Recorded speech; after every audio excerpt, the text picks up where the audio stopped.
In the hotly contested race for governor, Governor Malloy says the economy is right on track. But Republican challenger Tom Foley says it's off the tracks, and the governor's using something he calls Malloy Math. So who's right?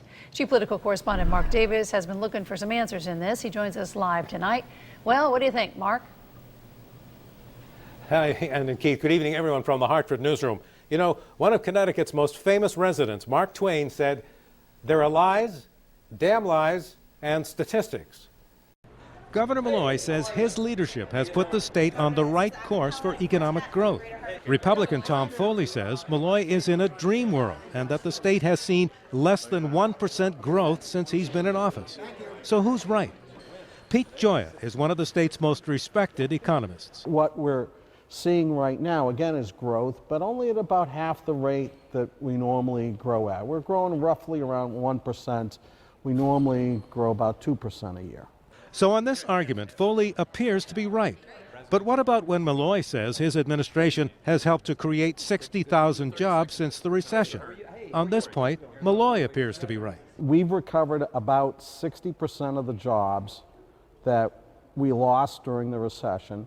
But Foley counters that the state lost 3,600 jobs last month. We have seen, with the exception of 1 month, growth every month this year in terms of jobs. Then there's the issue of that projected state deficit that Tom Foley brings up. As of tonight, the state comptroller says the books are balanced with a modest surplus. The state's nonpartisan numbers crunchers say 2016 will see big red ink. The assumptions that are baked into that lead to a deficit, but when you factor in the reality, that number goes away. That deficit number goes away pretty quickly.